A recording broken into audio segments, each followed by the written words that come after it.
Everyone, स्वागत है आप सभी का हमारे YouTube चैनल फिजिक्स हॉटस्पॉट में। मैं हूं अभिषेक कुमार, आपका फिजिक्स टीचर। और आज हमारा रोटेशनल मोशन चालू होने वाला है। रोटेशनल मोशन का पहला लेक्चर आज है। जो भी लोग नए हैं, जो हमारा चैनल या हमारा वीडियो पहली बार देख रहे हैं, वो अभी तक अगर चैनल सब्सक्राइब नहीं किए हैं तो हमारा चैनल ज़रूर सब्सक्राइब करें और बेल आइकन दबाना ना भूलें, ताकि हमारा जो भी नया वीडियोज़ आए उसका नोटिफिकेशन आपको मिलते रहे। तो अब हम आगे बढ़ते हैं और जो हमारा चैप्टर है रोटेशनल मोशन, इस पे बात करते हैं। देखिए, ये एक ऐसा चैप्टर है जो बहुत सारे बच्चों को बहुत भारी लगता है, बहुत टफ लगता है, डिफिकल्ट लगता है। रोटेशनल मोशन छोड़ देते हैं, क्या होगा, 1 2 3 क्वेश्चन आएगा, नहीं बनेंगे, बहुत भारी चैप्टर है। ऐसा बिल्कुल नहीं है। आपको ऐसा इसलिए लगता है क्योंकि आप रोटेशनल मोशन कभी अच्छे से पढ़े नहीं या आपको पढ़ाया नहीं गया। तो रोटेशनल मोशन का वीडियो बनाने का मेन एम ये है कि आपके दिमाग में रोटेशनल मोशन को लेके जो मिसकंसेप्शन है वो दूर हो जाए। हो सकता है ये आपके टीचर के कारण मिसकंसेप्शन हुआ हो सकता है आपके अपने अंडरस्टैंडिंग के कारण ये मिसकंसेप्शन हुआ हो, लेकिन अगर आप आज से हमारा वीडियोज रोज देखते हैं, रोटेशनल मोशन का हर वीडियो देखते हैं, तो ये मिसकंसेप्शन आपके दिमाग से दूर हो जाएगा कि rotational motion is the tough topic. आपको पूरा फील करा के पढ़ाया जाएगा, विजुअली जो है आपको दिखा के पढ़ाया जाएगा कोई भी चीज़, कि इस चैप्टर में जो भी चीज़ आएगा, बहुत सारा चीज़ बना के हम रखे हैं, बहुत सारा कोशिश हम किए हैं इस चैप्टर को पढ़ाने के लिए सिंप्लीफाइड वे में। और इसके लिए बहुत सारा चीज़ आपको दिखेगा, बीच बीच में आपको हम विजुअलाइज करके दिखा देंगे, फील करा देंगे। जिस समय आप रोटेशनल मोशन फील करने लगिएगा ना, तो आपसे क्वेश्चन भी बन जाएगा और समझिएगा तब क्वेश्चन भी बन जाएगा, मतलब समझ भी जाइएगा और क्वेश्चन भी बन जाएगा। तो हमारा ये प्रयास है कि मोस्ट सिंप्लीफाइड वे में आपको ये चैप्टर यहाँ बसा दे, ठीक है, ताकि आप सारा क्वेश्चंस बना सकिए। तो सभी लोग कॉपी और कलम निकाल कर तैयार हो जाइए रोटेशनल मोशन का पहला वीडियो के लिए। और एक बात और, रोटेशनल मोशन का जो भी वीडियो आएगा वो केवल 30 से 40 मिनट का होगा। हमारा ये कोशिश होगा कि वीडियो 40 मिनट से ज़्यादा बड़ा ना हो, ताकि आप हल्के में थोड़ा, मतलब आप पे कम लोड आए और ये चैप्टर आप सीख जाएं। और जब 40 मिनट का वीडियो 30 मिनट का वीडियो देखेंगे तो उसको आप 30 मिनट 40 मिनट उसको रिवाइज करने में भी देंगे, तब आप उन चीज़ों को अच्छे से कर पाएंगे, ठीक है। तो चालू करते हैं, रेडी हो जाइए आप लोग, हमारा रोटेशनल मोशन का पहला वीडियो। देखिए, तो चालू करते हैं। ये हमारा जो चैप्टर है, तो सबसे जो एलिमेंट्री आइडिया हमको ज़रूरत पड़ता है इस चैप्टर के लिए, वो है रिजिड बॉडी। रिजिड बॉडी किसको कहते हैं, ठीक है, और क्यों रिजिड बॉडी का जरूरत पड़ा ये भी जानेंगे। तो कहीं कहीं देखिएगा, जैसे कहीं कहीं क्या, ये हकीकत बात है, जो ये चैप्टर आपका है, जिसको हम लोग क्या कह रहे हैं, इस चैप्टर का नाम क्या है हमारा, रोटेशनल मोशन। तो ये जो चैप्टर आप देख रहे हैं रोटेशनल मोशन, है ना, रोटेशनल मोशन का एक और नाम है, रोटेशनल मोशन का एक और नाम है, that is rigid body dynamics, है ना। रिजिड बॉडी डायनेमिक्स के अंदर इन सारी चीजों को पढ़ा जाता है जो हम रोटेशनल मोशन में पढ़ते हैं। क्या है वो, रिजिड बॉडी डायनेमिक्स। तो क्या होता है रिजिड बॉडी डायनेमिक्स, ये आपको समझना होगा, है ना, कि रिजिड बॉडी डायनेमिक्स क्या होता है। तो सबसे पहले उसके लिए आपको समझना होगा कि रिजिड बॉडी क्या है ना। तो रिजिड बॉडी क्या है ये आप समझिए अभी सबसे पहले, कि व्हाट इज रिजिड बॉडी। तो रिजिड बॉडी हम किसको कहते हैं, सबसे पहला सवाल यही है जनता से कि रिजिड बॉडी हम किसको कहते हैं। तो किसी भी वैसे बॉडी को रिजिड बॉडी कहा गया है, ध्यान दीजिएगा, किसी भी वैसे बॉडी को रिजिड बॉडी कहा गया है जिसके 2 पॉइंट के बीच का डिस्टेंस, जिसके 2 पॉइंट के बीच का डिस्टेंस नहीं बदले, है ना। जैसे मान लीजिए कि ये आपका एक इस तरीके का एक आप बॉडी लिए, अगर ये रिजिड बॉडी है, अगर ये क्या है रिजिड बॉडी, तो ये मान लीजिए एक पॉइंट है ए और ये दूसरा पॉइंट क्या है बी, इस दोनों के बीच का डिस्टेंस हम मान लिए आर। अगर ये आर, यानी क्या कहिएगा, R remains constant, R remains constant, अगर आर कांस्टेंट रह गया तो हम क्या कहेंगे कि ये जो बॉडी है रिजिड बॉडी। यानी कोई भी 2 पॉइंट उठा लीजिए और 2 पॉइंट उठा के देखिए उसके दोनों पॉइंट के बीच का दूरी अगर नहीं बदल रहा है तो वो है आपका रिजिड बॉडी। तो रिजिड बॉडी के बारे में क्या कहिएगा, तो कहिएगा दोज बॉडीज, या कहिएगा सिंपली कहिए the body in which the distance between 2 points, the body in which the distance between 2 points, 2 point के बीच का दूरी between 2 points remains always same, remains always same। दो पॉइंट के बीच का दूरी हमेशा क्या रहे आपका, सेम रहे। वैसे बॉडी को हम लोग कैसा बॉडी कहते हैं, रिजिड बॉडी कहते हैं। जैसे ये आप देख रहे हैं, ये अगर ये रिजिड बॉडी होगा तो ए और बी जो दो पॉइंट है उसके बीच का दूरी क्या होगा, नहीं बदलेगा। तो ये आप रिजिड बॉडी का डिफिनेशन समझ गए। रिजिड बॉडी का कुछ कुछ बहुत इंपॉर्टेंट प्रॉपर्टी है जो इस चैप्टर में काम आएगा, क्योंकि इसके पहले जो हम पढ़ते हैं मतलब रोटेशनल मोशन के पहले आप जो पढ़े होंगे एनएलएम, फ्रिक्शन या काइनेमैटिक्स जो भी पढ़े होंगे, तो वो सब पार्टिकल से मतलब वो सब पॉइंट से रिलेटेड है। मतलब उसमें हम लोग केवल पॉइंट का मोशन देखते हैं। मतलब ये समझ लीजिए ना कि एक पॉइंट होता है सेंटर ऑफ मास, उसी के अबाउट सारा इक्वेशन, उसी के लिए सब कुछ लिखा जाता है। वो एक पॉइंट का मोशन देखते हैं। तब पॉइंट के बारे में जब देखते हैं तो ये सब चर्चा नहीं आता है। एक पॉइंट का मोशन, अगर हम सिर्फ इसके मोशन को देखेंगे और कुछ नहीं देखेंगे, सब कुछ भूल जाएंगे, केवल इसके मोशन को देखेंगे, तो फिर हमको रिजिड बॉडी के कॉन्सेप्ट का जरूरत नहीं है। फिर जो हम लोग न्यूटन लॉज ऑफ मोशन वगैरह में पढ़े हैं, है ना, वहां पे एक ब्लॉक चल रहा होता है, तो ब्लॉक भी एक रिजिड बॉडी है, लेकिन हम उस समय ये मानते हैं ना कि ब्लॉक का जो सेंटर है उसके मोशन को देखते हैं, उसको मान के चलते हैं। पूरे बॉडी को कंसीडर उस समय हम उतना गहराई में जाके नहीं करते। लेकिन इस चैप्टर में आपको ये चीज गहराई में जाके ऑब्जर्व करना होगा, पूरे बॉडी को लेके चलना पड़ेगा, है ना। इसीलिए बताया जा रहा है कि रिजिड बॉडी क्या है। तो वैसा कोई भी एक्सटेंडेड बॉडी, कोई भी बॉडी जिसके दो पॉइंट के बीच का दूरी नहीं बदलता हो, वो क्या है आपका, रिजिड बॉडी। तो ये इसका डिफिनेशन हो गया। जैसे क्या हम इंसान है, हम रिजिड बॉडी है, हम रिजिड बॉडी है। बताइए, हमारा ये हाथ का एक पॉइंट यहाँ पे, मान लीजिए एक पॉइंट यहाँ पे, क्या इसके बीच का दूरी नहीं बढ़ सकता है, घट सकता है, ऐसे जा सकता है, ऐसे जा सकता है, ऐसे कर सकते हैं, ऐसे कर सकते हैं। देखिए दो पॉइंट के बीच का दूरी बदल रहा है। तो क्या हम लोग रिजिड बॉडी हैं? तो क्या लिखेंगे कि हम लोग रिजिड बॉडी नहीं है। हम लोग अपने आप पे एग्जाम्पल ले लेते हैं, तो क्या लिखेंगे, हम लोग रिजिड बॉडी नहीं है। हम लोग रिजिड बॉडी नहीं, हम लोग मतलब इंसान, एलियन नहीं, है ना। हम लोग रिजिड बॉडी नहीं है, ये बात आपको ध्यान रखना होगा। अगली बात क्या है कि जो भी रिजिड बॉडी होगा उस पे आप बड़ा से बड़ा भी फोर्स लगाइएगा तो वो डिफॉर्म नहीं होगा, ऐसा फिजिक्स कहता है।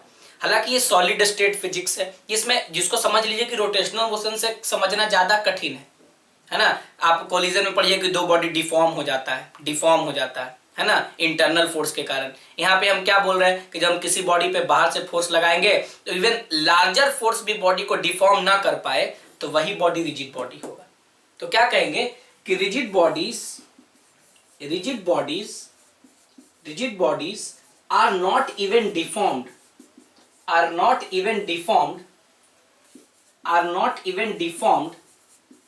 By larger forces.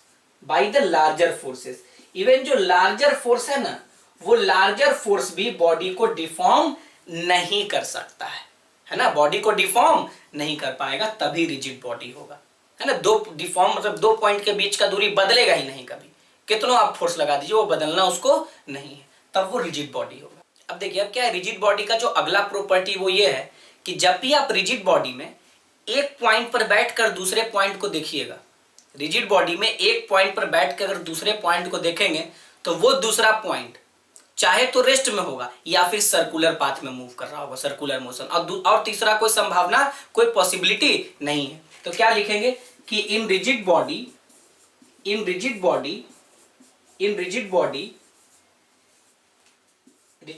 में जब हम एक पॉइंट पर बैठकर ये सब लिख रहे हैं आपको कि आप सिंप्लीफाइड वे में समझ सके। जब हम एक पॉइंट पर बैठकर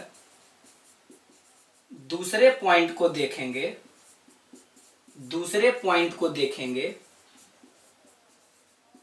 एक पॉइंट पर बैठकर दूसरे पॉइंट को देखेंगे, एक पॉइंट पर बैठकर क्या करेंगे, दूसरे पॉइंट को देखेंगे, तब उसका पाथ क्या होगा, तब ऐसे कर सकते, तब चाहे तो वो रेस्ट में होगा, चाहे तो वो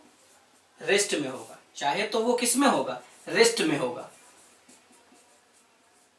में होगा या सर्कुलर मोशन कर रहा होगा। दो ही संभावना है, या सर्कुलर मोशन कर रहा होगा।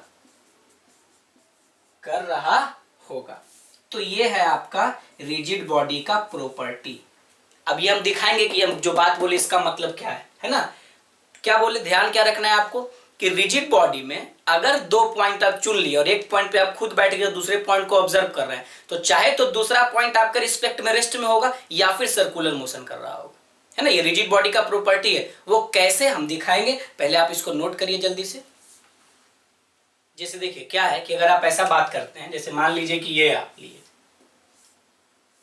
ये एक बॉडी लिए, this is a rigid body. ये क्या है आपका एक रिजिड बॉडी। अगर आप दो पॉइंट चुनते हैं, एक पॉइंट ए है और दूसरा पॉइंट क्या है बी, एक पॉइंट ए और दूसरा पॉइंट बी। अगर आप एक पॉइंट पर बैठ के और दूसरे पॉइंट को देखते हैं, एग्जांपल ले रहे हैं, ए पर बैठकर आप बी को देखिएगा और ये बॉडी ऐसे चल रहा है, तो आप बाहर से नहीं देख रहे, ग्राउंड से देखिएगा तब तो आपको दोनों पॉइंट मूव करते हुए दिखाई देगा। लेकिन अगर आप ए पर बैठकर बी को देखिएगा तो बी क्या है, रुका हुआ रहेगा, इसके बीच का दूरी बदलेगा, कभी नहीं बदलेगा, पोजीशन बदलेगा नहीं, लगेगा कि वो रेस्ट में है। तो क्या होगा, यहाँ पे लिखेंगे ना कि इस केस में हम लोग लिख सकते हैं क्या कि ए के रिस्पेक्ट में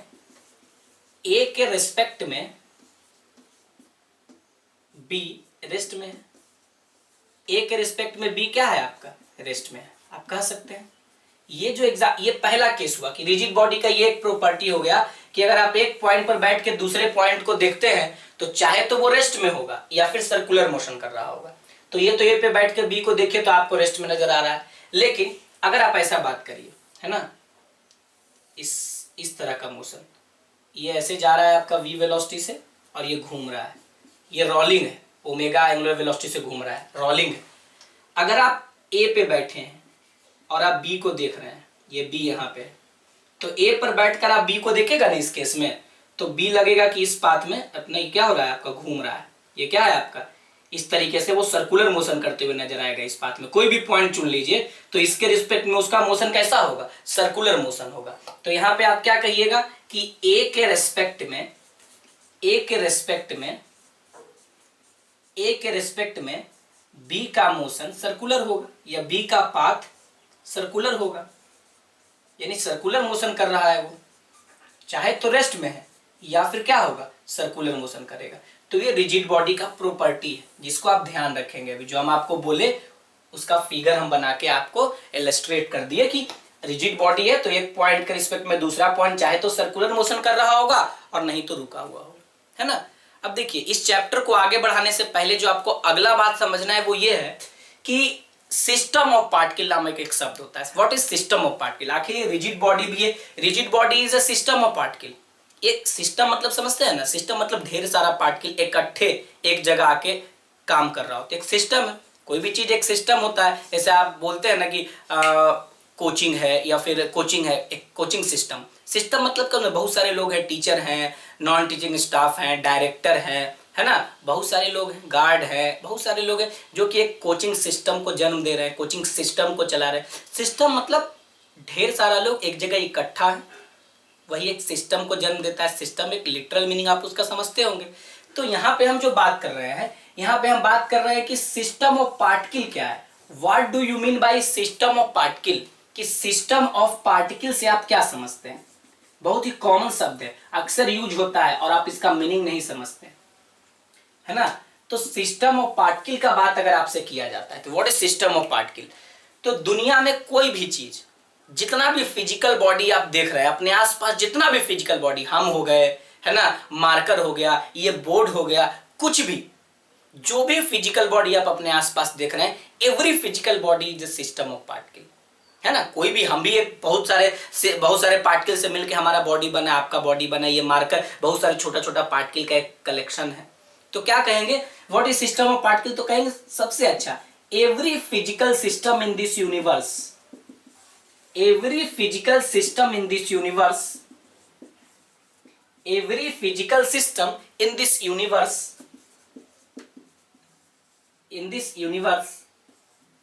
is system of particle। SOP मतलब सिस्टम ऑफ पार्टिकल। जितना भी फिजिकल सिस्टम है इस दुनिया में सब एक सिस्टम ऑफ पार्टिकल है, कोई एक अकेला पार्टिकल से नहीं बना है ना। तो सिस्टम ऑफ पार्टिकल देखिए दो तरीके का होता है, पार्टिकल के डिस्ट्रीब्यूशन के आधार पे, यानी सिस्टम ऑफ पार्टिकल में पार्टिकल का डिस्ट्रीब्यूशन कैसा है इस आधार पे सिस्टम ऑफ पार्टिकल दो टाइप का है ना। कितने टाइप का है? दो टाइप का। एक है डिस्क्रीट ऑब्जेक्ट सिस्टम। क्या है आपका? Discrete object system, discrete object system. और एक क्या है आपका? Continuous object system, continuous object system, है ना। COS और DOS, डिस्क्रीट ऑब्जेक्ट सिस्टम और क्या? Continuous object system. तो डिस्क्रीट ऑब्जेक्ट सिस्टम हम लोग वैसे ऑब्जेक्ट सिस्टम को कहते हैं जिसमें कि डिस्क्रीट अलग अलग मास होगा। मतलब एक पॉइंट, क्या कहें, एक पॉइंट और दूसरे पॉइंट के बीच का कंसीडरेबल डिस्टेंस होगा। मतलब उसके बीच के दूरी को आप कंसीडर कर सकते हैं, थोड़ा दूर दूर पे रखा हुआ होगा, तो वो हुआ डिस्क्रीट। तो ये क्या कहिएगा? System of particles, system of particles, क्या लिखेंगे? System of particles with, system of particles with points और मासेस, विथ पॉइंट्स और मासेस एट कंसिडरेबल डिस्टेंस। यानी दोनों के बीच का दूरी क्या होगा आपका? कंसिडरेबल होगा। वैसा सिस्टम ऑफ पार्टिकल जिसमें दो पॉइंट या दो मास के बीच का डिस्टेंस कंसिडरेबल हो, है ना, क्लोजली लिंक्ड ना हो कि एकदम सटा सटा के उसके बीच का दूरी आप डिसाइड ना कर पाए। जैसे मान लीजिए कि ये एक लाइन है, इसमें दो सिस्टम है, दो पार्टिकल है। एक पार्टिकल है ना, जिसका मास m1 है, और ये दूसरा पार्टिकल है जिसका मास क्या है? m2। देखिए, तो आप अब कहेंगे कि ये दो पार्टिकल का एक सिस्टम है, this is also a system of particle. इस सिस्टम में कितना पार्टिकल है? दो, और दोनों के बीच का एक कंसिडरेबल डिस्टेंस है। दोनों के बीच का क्या है? Considerable distance. जैसे आप एक ऐसे लीजिए, ये आप एक इस तरीके का लीजिए, ट्रायंगल टाइप का, है ना, और एक मास यहाँ रखा हुआ है m1, और दूसरा मास यहाँ रखा हुआ है m2, और तीसरा मास यहाँ रखा हुआ है m3। तो कहेंगे ये भी थ्री सिस्टम पार्टिकल है। इस सिस्टम में कितना पार्टिकल है? तीन, है ना। और तीन जो भी मास है, जो भी पॉइंट है, उसके बीच का दूरी कंसिडरेबल है, मेजर कर सकते हैं, मेजरेबल डिस्टेंस पे रखा हुआ है। तो ये है आपका discrete object system.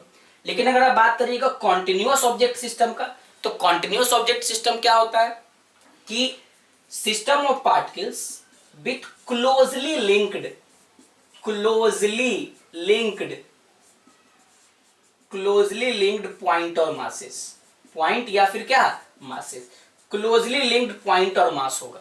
Closely link मतलब बहुत नजदीक नजदीक होगा। That is between two points या between two masses, between two masses there will be negligible separation. यहां क्या बोले? कंसिडरेबल सेपरेशन होगा, लेकिन यहां पे क्या हुआ होगा? There will be negligible separation, there will be negligible separation. उसके बीच का क्या होगा? नेग्लिजिबल सेपरेशन होगा, ना के बराबर सेपरेशन होगा उसमें, है ना। जैसे आप मान लीजिए, आप बात कर दीजिए इसका सॉलिड स्फीयर का। सॉलिड स्फीयर में ढेर सारा पार्टिकल, ये मार्कर है, इसमें भी ढेर सारा पार्टिकल। लेकिन आप बताइएगा कि इसमें जो पार्टिकल है, बहुत सारा पार्टिकल आपको अलग अलग दिख रहा होगा। आपको नजदीक में भी ले जाके दिखाएंगे तो नहीं दिखेगा। क्यों? बहुत बहुत नजदीक है, बहुत सटा सटा है। तो ये कॉन्टिन्यूअस ऑब्जेक्ट सिस्टम है, इसमें दो पार्टिकल के बीच का अंतर स्पष्ट आप नहीं कर सकते हैं, ठीक है। तो क्या कहिएगा आप यहाँ पे? आप यहाँ पे कहिएगा एग्जाम्पल में आप क्या लिख सकते हैं? सबसे अच्छा एग्जाम्पल आप लीजिए सॉलिड स्फीयर का। किसका लीजिएगा? Solid sphere. इस तरह का एक स्फीयर लीजिए, सॉलिड स्फीयर है ये, मान लीजिए, है ना। ये आपका क्या है? Solid sphere. इस तरीके से आप देख लीजिए, सॉलिड स्फीयर है, डिस्क है, ये सब कॉन्टिन्यूअस ऑब्जेक्ट सिस्टम में आता है। आप एग्जाम्पल ले लीजिए तो डिस्क का बात करिए, सॉलिड स्फीयर का बात करिए, या कोई भी स्फीयर, हॉलो स्फीयर, ये सॉलिड स्फीयर, ये सब हो गया। जितना भी आप बॉडी देखते हैं ना, वो सब कॉन्टिन्यूअस ऑब्जेक्ट सिस्टम ही है, हम लोग ही हैं। ये तो खाली थ्योरेटिकली पढ़ा दिया गया है, क्वेश्चन सॉल्व करने में आपको मदद करेगा। लेकिन ऐसे आप हम ही को देख लीजिए, अपने आप को ही देखिए, इस मार्कर को देखिए, बोर्ड को देखिए। ये बोर्ड भी बहुत सारे पार्टिकल से बना है। क्या बोर्ड में दो अलग अलग पॉइंट आप देख पा रहे हैं? नहीं देख पाइएगा, क्योंकि ये सब कॉन्टिन्यूअस ऑब्जेक्ट सिस्टम है। जितना भी चीज आपके आसपास दिखाई देता है ना, प्रैक्टिकली सब कॉन्टिन्यूअस ऑब्जेक्ट सिस्टम का उदाहरण है। वो तो डिस्क्रीट ऑब्जेक्ट सिस्टम आप एक कंडीशन में मान सकते हैं, है ना। समझ लीजिए कि वो थियोरेटिकल चीज है कि एक ट्रायंगल के तीन किनारे पे ये चीज रखा हुआ है, तो एक तीनों को मिला के कहे कि एक सिस्टम ऑफ पार्टिकल है। लेकिन इकट्ठे एक बॉडी लिए आप, सॉलिड स्फीयर, वो क्या होगा, वो आपका कॉन्टिन्यूस ऑब्जेक्ट सिस्टम होगा। ये मार्कर क्या है, कॉन्टिन्यूस ऑब्जेक्ट सिस्टम है। 2 पॉइंट के बीच का दूरी आप डिसाइड नहीं कर पाइएगा, बहुत ना के बराबर डिस्टेंस पे रखा हुआ है ना। तो यही सिस्टम ऑफ पार्टिकल जो आप देखें, रिजिड बॉडी भी इसी तरह का एक सिस्टम ऑफ पार्टिकल है ना, जिसमें 2 पॉइंट के बीच का दूरी कभी बदलता नहीं है। ठीक है ना, तो इसको नोट करिए, फिर हम आगे बढ़ेंगे।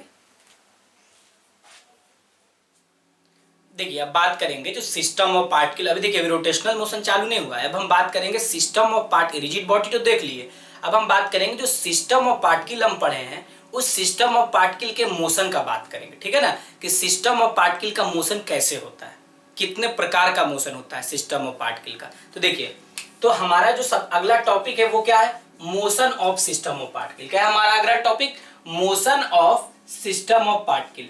सिस्टम ऑफ पार्टिकल का मोशन, what is the motion of system of particle, कितने तरह का होता है। मोशन का तो मतलब आप समझते हैं ना, पहले ही पढ़ते हैं हम लोग काइनेमेटिक्स में, पढ़ के बैठे होंगे आप लोग। तो पहला टाइप का जो मोशन हम लोग देखते हैं सिस्टम ऑफ पार्टिकल में, वो क्या होता है, ट्रांसलेशनल मोशन। बहुत ही कॉमन है ना, काइनेमेटिक्स में आप पढ़ते हैं ट्रांसलेशनल मोशन। तो what is this translational motion, ये इसलिए बताया जा रहा है ताकि आप ये समझिए कि ट्रांसलेशनल मोशन और रोटेशनल मोशन में क्या अंतर है, क्या डिफरेंस है। जैसे ही हम लोग ये समझेंगे, उसके बाद फिर प्योरली हम लोग रोटेशनल मोशन में एंट्री मार जाएंगे और फिर हमारा चैप्टर रोटेशनल मोशन चालू हो जाएगा। तो ये है ट्रांसलेशनल मोशन। तो क्या होता है ट्रांसलेशनल मोशन, देखिए ट्रांसलेशनल मोशन इधर लिखते हैं और इधर लिखते हैं रोटेशनल मोशन। सबसे अच्छा तरीका यही है समझने का कि दूसरा टाइप क्या हो गया आपका, रोटेशनल मोशन। तो ट्रांसलेशनल मोशन देख लिए और क्या देख लिए, रोटेशनल मोशन देख लिए नहीं, अभी देखेंगे। तो देखिए क्या है, सिंपल सी बात है, एक ही एग्जांपल से आप दोनों समझ जाइए। जैसे आप मान लीजिए ना एक सिस्टम ऑफ पार्टिकल, इसके अंदर 5 मास है, m1 m2 m3 m4 है ना, और क्या m5, ये 5 हो गया। यहां पे भी हम यही चीज लेते हैं, सेम चीज लेते हैं कि एक, देखिए अब आप क्या, ये देखिए ये एक तरह का सिस्टम ऑफ पार्टिकल है, और कहेंगे कैसा सिस्टम ऑफ पार्टिकल है, तो आप कह सकते हैं ना ये जो सिस्टम ऑफ पार्टिकल है ये डिस्क्रीट ऑब्जेक्ट सिस्टम है। क्यों, क्योंकि आपको अलग अलग ऑब्जेक्ट के बीच में, अलग अलग मास के बीच में कंसिडरेबल डिस्टेंस दिखाई दे रहा होगा, जिसको हम नाप सकते हैं, है ना। अब इसमें क्या करिए कि जब ये ट्रांसलेशनल मोशन में होगा, जैसे आप इसी मार्कर का बात करिए, अगर ये ट्रांसलेशनल मोशन में होगा तो देखिए यहां से आएगा ऐसे और ऐसे चलेगा, यहां से आएगा और ऐसे क्या होगा, ये इस तरीके से चलेगा। तो जब ये चलेगा तो हो सकता है कि ये चलते चलते यहां पहुंच जाए। एक कंडीशन ऐसा है कि ये चलते चलते यहां पहुंच गया, है ना, एग्जाम्पल। तो m1 मास यहां होगा, है ना, m2 मास यहां होगा, ठीक है, m3 मास यहां होगा, m4 मास यहां होगा, है ना, m5 मास यहां होगा। फिर आगे भी बढ़ेगा चलते चलते, तो हो सकता है कि अब यहां आ जाए, तो अब m1 मास यहां हो गया, m2 मास क्या हो गया, यहां हो गया, m3 मास यहाँ चला जाएगा, m4 मास यहाँ चला आएगा और m5 मास यहाँ चला आएगा। तो ये जो आप देख रहे हैं ये बस कन्वीनियंस के लिए बनाए थे, इसका कोई मतलब यहाँ नहीं है अभी फिलहाल, है ना। देखिए तो ये जो आप देखे कि ये इतना चलते चलते ऐसे ये चल रहा है। तो इसमें क्या देखिएगा ना कि जो भी मास है m1 और m2, m1 m1 को देखिए, m2 m2 को देखिए, एक एक मास को इंडिविजुअली देखिए। तो मान लीजिए कि अगर ये पांचों system of particle translational motion कर रहा होगा तो सब का डिस्प्लेसमेंट बराबर है। जितना डिस्प्लेसमेंट m1 का है यहां से यहां जाने में, उतना ही डिस्प्लेसमेंट m2 का है। जितना वेलोसिटी से m1 गया होगा उतना ही वेलोसिटी से m2 भी आगे जाएगा। जितना एक्सेलरेशन m2 का होगा उतना ही m1 का होगा, m2 का होगा, m3 का होगा, सबका। यानी सारे पार्टिकल का अगर ट्रांसलेशनल मोशन हो रहा है तो सारे पार्टिकल का डिस्प्लेसमेंट, वेलोसिटी, एक्सेलरेशन टाइम के साथ क्या होगा, सेम होगा। देख रहे हैं ना, किसी का ओरिएंटेशन नहीं बदल रहा है, सब एक दूसरे से वही पोजीशन पे बरकरार है जैसे वो पहले था, है ना। ऐसा थोड़े है कि ये m2 यहाँ था अब यहाँ चला गया, ऐसा तो हुआ नहीं। m2 के सामने m2 आप देख रहे हैं। तो ये जो है ये ट्रांसलेशनल मोशन का है। क्या बोलेंगे ट्रांसलेशनल मोशन में, लिखेंगे कि इन ट्रांसलेशनल मोशन, क्या लिखेंगे हम लोग, इन ट्रांसलेशनल मोशन, इन ट्रांसलेशनल मोशन, इन ट्रांसलेशनल मोशन, ट्रांसलेशनल मोशन में क्या होता है, ट्रांसलेशनल मोशन में the velocity and acceleration, the velocity and acceleration of all the particles of system, जितना भी पार्टिकल है सिस्टम में, of all the particles of system is same, सबका क्या होगा, सेम होगा। ये हुआ आपका क्या, ट्रांसलेशनल मोशन। और बताएंगे तरीका समझाने का। पहले इसी पॉइंट ऑफ व्यू से इसको समझिए कि ये अगर ऐसे चलने लगेगा तब तो ये ट्रांसलेशनल मोशन हो जाएगा। तो ये क्या है ना, m5 के अबाउट, m5 जो आप देख रहे हैं ना, m5 के अबाउट ये रोटेट कर गया। m5 के अबाउट क्या कर गया, ये ऐसे यहाँ पे इसको फिक्स रखिए और ऐसे करके इसको घुमाइए। तो घुमाइएगा तो क्या होगा, देखिए हम आपको एक प्रैक्टिकल से एग्जांपल देते हैं। देखिए जैसे मान लीजिए ये है आपके पास, है ना, और ये आप यहाँ रख दीजिए इस तरीके से। थोड़ा ये बड़ा है, आप इस तरीके से क्या करिए, इसको रख दीजिए यहाँ पे। अब ये यहाँ पर m1 है, m2 है, m3 है, m4 है, m5 ऐसे नीचे है। हम यही इतना तक का ही बात करते हैं, यहाँ तक का बात करते हैं, ठीक है ना। तो यहाँ तक का बात करिए तो देखिए यहाँ पे कौन सा मास है आपका, m1, यहाँ पे कौन सा मास है, m2, यहाँ पे कौन सा मास है, m3, यहाँ पे कौन सा मास है, m4, और यहाँ पे कौन सा मास है, m5। 5 डॉट बनाए हैं ब्लैक से, है ना, और ये 5 मास को दर्शा रहा है। अब ये m5 के अबाउट इसको फिक्स रखिए, m5 के अबाउट फिक्स रखिए, इसको रोटेट कराइए ऐसे, ये घूम रहा है ऐसे, ये मोशन रोटेशनल मोशन होगा। क्यों ये मोशन रोटेशनल मोशन होगा, क्योंकि देखिए क्या चीज आपको दिखेगा, जब ये रोटेट करके किसी इस पोजीशन पे पहुंच गया है यहाँ पे, है ना, तो देखिए m1 मास यहाँ है, m2 मास यहाँ है, m3 मास यहाँ है, m4 मास यहाँ है ना। इस तरीके से बनाइए आप कि आपका m4 मास कहाँ है, आपका यहाँ पे, m3 यहाँ पे है, m2 यहाँ पे है और m1 यहाँ पे है। हो सकता है कि फिर और रोटेट करके ये ऐसे पहुंच जाए यहाँ पे, तो यहाँ पे पहुंचेगा तो क्या है आपका, m4 मास यहाँ है, m3 मास यहाँ है, ये यहाँ है और यहाँ है। इस तरीके से ये रोटेट कर रहा होगा। अब इस लाइन को आप मिलाइए, है ना, इस लाइन को आप क्या करिएगा, थोड़ा सीधा करके इसको हम क्या करेंगे, ऐसे मिला देंगे। तो सिंपली अगर आप मिलाइएगा तो क्या देखिएगा कि कुछ समय के बाद ये m4 हो गया, ये इस तरीके से घूम के, मतलब यही घूम रहा है ना, m1 यहाँ हो गया, m2 क्या हो गया, यहाँ हो गया, m3 क्या हो गया, यहाँ हो गया, और m4 क्या हो गया, यहाँ हो गया।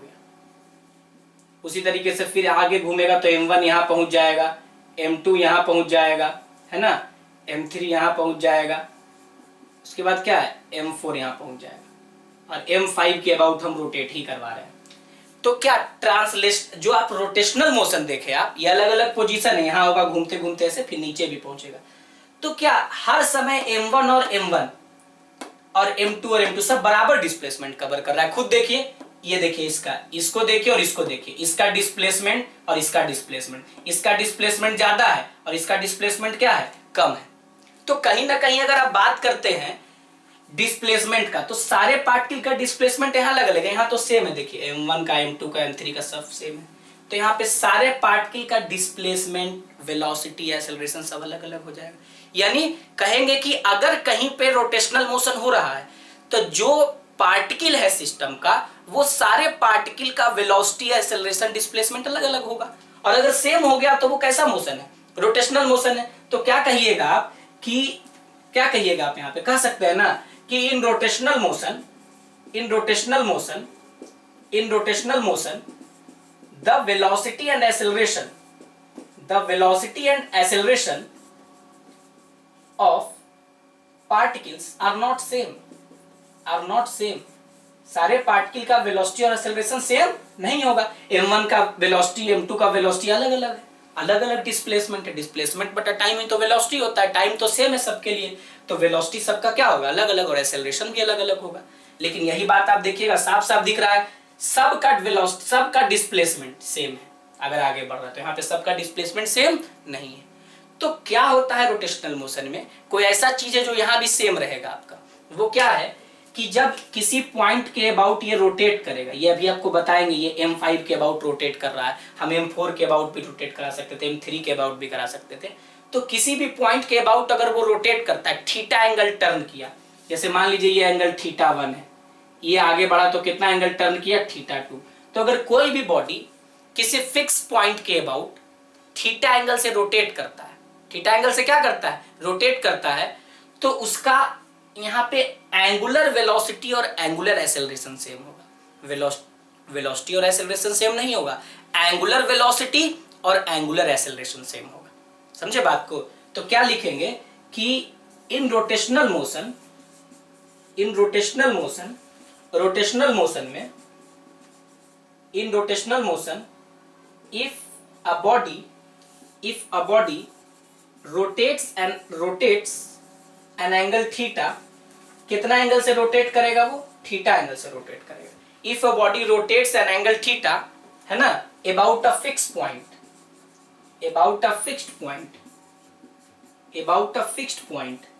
है ना, एक फिक्स पॉइंट के अबाउट अगर वो रोटेट कर रहा है ना, then angular velocity and angular acceleration of the particles of system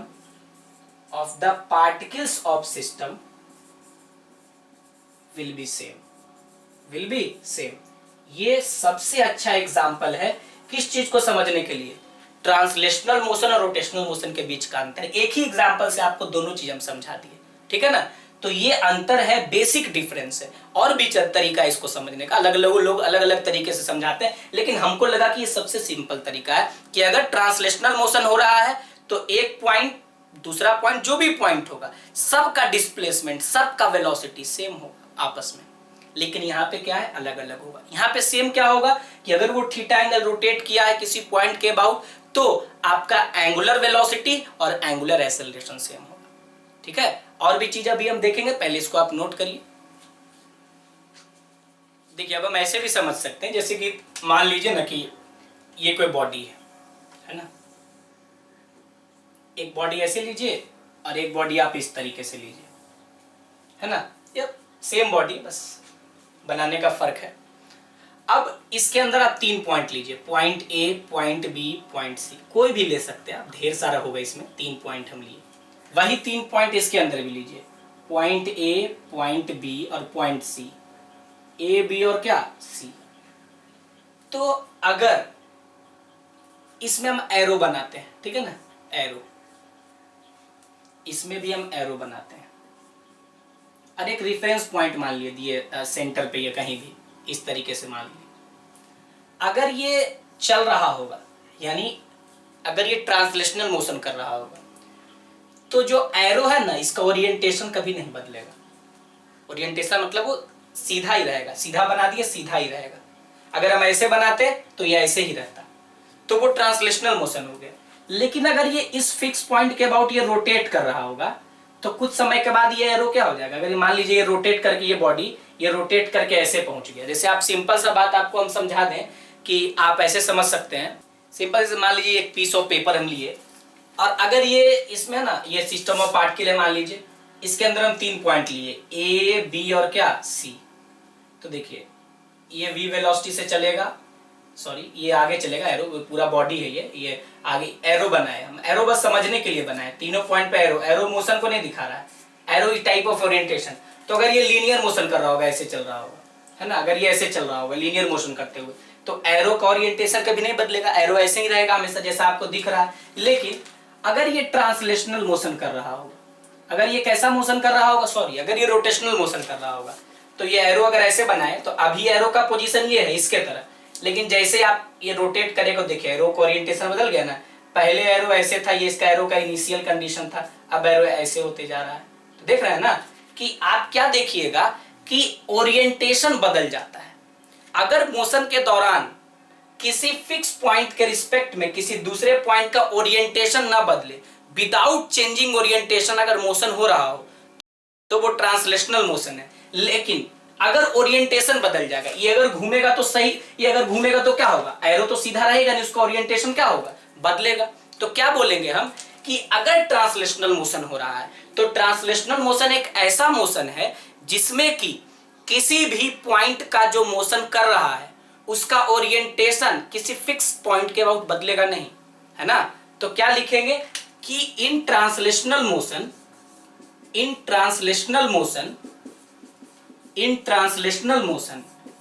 translational motion में the orientation of the point in motion, point और मास इन मोशन, यानी जो पॉइंट या मास मोशन में है ना, उसका ओरिएंटेशन डू नॉट या डज नॉट, क्या लिखिएगा, does not change with respect to the reference point. Reference point के रिस्पेक्ट में उसका जो है क्या बोले, ओरिएंटेशन ना बदले। यानी एक एरो अगर बना दिए तो वो एरो जैसे बनाए वैसे ही रहे थ्रू आउट द मोशन, उसका ओरिएंटेशन ना बदले, टेढ़ा ना हो, घूमे, सब घूमे नहीं, सीधे चले, जैसे बना दिए वैसे ही। अगर हम इसमें एरो ऐसे बनाए होते तो ये आगे बढ़ता, तो एरो हमेशा ऐसे ही रहता, ये बदलता आपका क्या नहीं। तो ओरिएंटेशन नहीं बदलेगा अगर किसी भी पॉइंट का, तो कहेंगे वो ट्रांसलेशनल मोशन है। और ये घूमेगा तो स्वाभाविक है कि ओरिएंटेशन बदल जाएगा एरो का, एरो टेढ़ा होते जाएगा जैसे जैसे घूमेगा। तो इनिशियल पॉइंट के रिस्पेक्ट में, इनिशियल सिचुएशन के रिस्पेक्ट में उसका ओरिएंटेशन क्या होगा, बदलेगा। तो वो कौन सा मोशन में होगा, ये रोटेशनल मोशन। तो ये दूसरा तरीका था रोटेशनल मोशन को समझने का।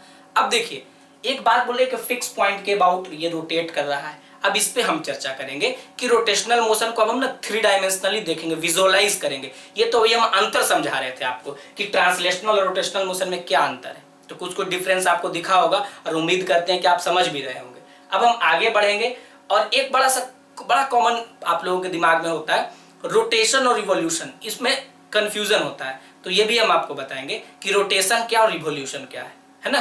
तो पहले आप इसको नोट करिए। देखिए अब क्या है कि अब आप बात करिएगा जब आगे रोटेशन और रिवॉल्यूशन के बीच का अंतर। तो रोटेशन और रिवॉल्यूशन में क्या होता है ना कि देखिए, सबसे पहले रिवॉल्यूशन, जिसको आप समझते होंगे बचपन से कि कहते हैं ना अर्थ रिवॉल्व करता है सन के अराउंड। तो क्या है कि एक पॉइंट है सन, इसके अबाउट वो चारों चक्कर घूम रहा है ना। एक सेंटर होता है, जैसे आप बात करिएगा कि मान लीजिए कि ये एक पॉइंट है, इस पॉइंट और इस पॉइंट के अबाउट एक बॉडी है, ये सर्कुलर पाथ पे गोल गोल घूम रहा है। तो ये क्या होगा आपका रिवॉल्यूशन। लेकिन रोटेशन क्या होगा, किसी एक एक्सिस के अबाउट पूरा बॉडी घूमेगा। इसमें एक पॉइंट ऐसे है जो घूम रहा है आपका, ठीक है। लेकिन इसमें क्या होगा, किसी एक एक्सिस, फिक्स एक्सिस के अबाउट जो होगा वो क्या होगा कि पूरा बॉडी घूमेगा, तो वो है रोटेशनल मोशन। और किसी एक पॉइंट के अबाउट एक पार्टिकल है जो आपका सर्कुलर पाथ में चक्कर लगा रहा है, तो ये है आपका, समझ लीजिए क्या, ये है आपका रिवॉल्यूशन। आप इसको अच्छे से समझे, इसके लिए देखिए आपके स्क्रीन पे अभी एक एनिमेशन आ रहा है ना। इस एनिमेशन में आप देखिए कि आपको रोटेशन और रिवॉल्यूशन में क्या अंतर है, बहुत अच्छे से दिख रहा होगा। देखिए ये जो आप देख रहे हैं, जो सबसे पहले आपको दिखाया गया है रोटेशन, एंड देन आपको क्या दिखाया गया है, रिवॉल्यूशन। देखिए रिवॉल्यूशन में क्या हो रहा है कि एक पॉइंट के अबाउट एक बॉडी है जो आपका क्या हो रहा है, घूम जा रहा है सर्कुलर पाथ में। और रोटेशन में आप क्या देख रहे हैं, रोटेशन में आप देख रहे हैं कि एक एक्सिस है और उस एक्सिस के अबाउट क्या हो रहा है, बॉडी जो है आपका वो क्या हो रहा है, घूम रहा है। तो वो जो है आपका रोटेशनल मोशन और रिवॉल्यूशन को समझने का, रोटेशन और रिवॉल्यूशन को समझने का सबसे अच्छा तरीका है जो आपके स्क्रीन पे अभी मौजूद है, ठीक है ना।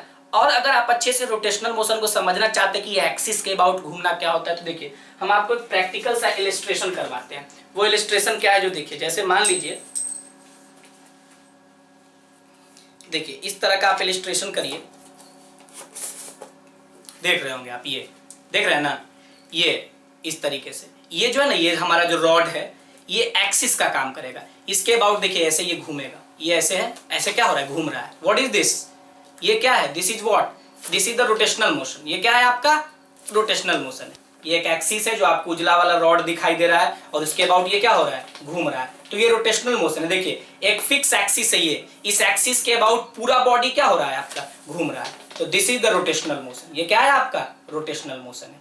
और रोटेशनल मोशन का क्या बोले, खासियत ये है अभी कि कोई भी पॉइंट अगर आप चुन लीजिएगा, जैसे मान लीजिए ना, आपको एक एग्जांपल अगर हम दिखाएं कि सबसे पहले आप ऐसा बात करिए, देखिए मान लीजिए कि ये पॉइंट ले लीजिए एक,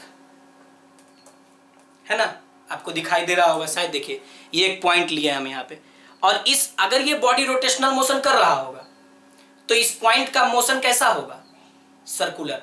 कैसा होगा इस पॉइंट का मोशन, सर्कुलर होगा। कैसे, जो देखिए, तो देखिए जैसे मान लीजिए कि आप इसको अभी घुमाइए, इस तरीके से, है ना, इस तरीके से आप घुमाइए और ये जो पॉइंट हम लिए थे उस पॉइंट पे हम अपने मार्कर को रखेंगे। देखिए तो आपको क्या दिखेगा, ये हिल गया था, इसीलिए आप देखिए कोई भी पॉइंट के अबाउट हम मार्कर को रख दिए और जब ये घुमा तो ये सर्कल ड्रॉ हो गया। एक सर्कल आप देख लीजिए कोई भी, ये सर्कल क्या हो गया आपका, ड्रॉ हो गया, देख रहे हैं ना, ये आपको सर्कल ड्रॉ हो गया। कोई तो जब भी रोटेशनल मोशन होगा तो दिखाई थे ना आपको 5 मास था, सबका पाथ कैसा था, सर्कुलर था। तो यही है आपका रोटेशनल मोशन, कि कभी भी रोटेशनल मोशन होगा तो रोटेशनल मोशन में एक्सिस ऑफ रोटेशन, ये जो आप देख रही है क्या है आपका, ये एक्सिस ऑफ रोटेशन है ना।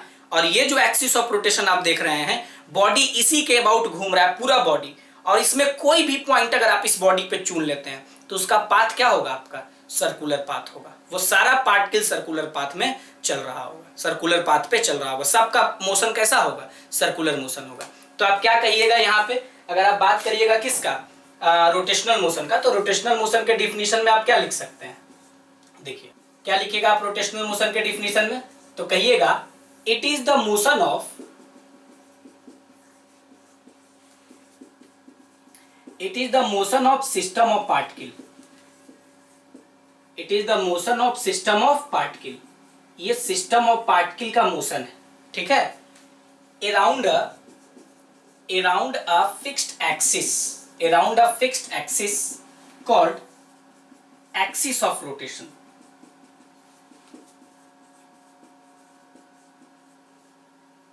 क्या कहेंगे उसको हम, एक्सिस ऑफ रोटेशन, ठीक है।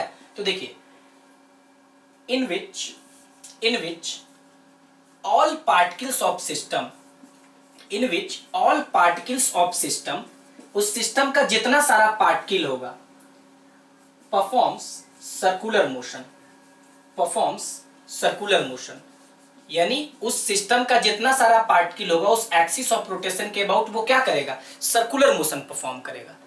कोई भी पॉइंट चुन लीजिए, देखिए गोल गोल घुमाए तो वो सर्कल बन गया, है ना। तो क्या बोले कि it is the motion of system of particle around a fixed axis, एक फिक्स्ड एक्सिस के अबाउट, जिसको हम एक्सिस ऑफ रोटेशन कहते हैं, in which all particles of system perform circular motion, जिसमें सिस्टम का सारा पार्टिकल क्या कर रहा होगा, जितना सारा पार्टिकल होगा, जितना सारा पॉइंट होगा, पार्टिकल कह दीजिए या फिर क्या कह दीजिए, पॉइंट कह दीजिए, ये सारा कैसा काम करेगा, सब का सब कैसा काम करेगा आपका, सब का सब क्या होगा आपका, सर्कुलर मोशन करेगा, है ना। आप जो बोर्ड पे अभी आप एनिमेशन देख रहे होंगे, उस आपका एक अच्छा एग्जांपल है उस चीज को समझने के लिए कि एक एक्सिस ऑफ रोटेशन है, उसके अबाउट एक बॉडी घूम रहा है और उस पे आप किसी भी पॉइंट को चुन लीजिए तो उसका क्या होगा, जैसे मान लीजिए कि हम मान लेते हैं ये एक बॉडी है इस तरीके से और ये इस एक्सिस के अबाउट क्या हो रहा है, घूम रहा है, तो कोई भी पॉइंट चुनिएगा, जैसे मान लीजिए ये पॉइंट चुन लिए तो इसका पाथ सर्कुलर होगा, इस सर्कुलर पाथ में ये घूम रहा होगा। अगर आप इस पॉइंट को चुनते हैं तो ये भी एक सर्कुलर पाथ में क्या हो रहा होगा, घूम रहा होगा। तो यही आपका रोटेशनल मोशन था। आज आपको ये बता दिया गया कि रोटेशनल मोशन होता क्या है, what is rotational motion, rotational motion होता क्या है, एक्सिस ऑफ रोटेशन क्या है, रोटेशनल मोशन में क्या होता है, रिजिड बॉडी में क्या होता है। तो यही था हमारा आज का पहला लेक्चर। तक हमारा चैनल देखते रहिए, सब्सक्राइब जरूर करिए और बेल आइकन दबाइए। Thank you so much.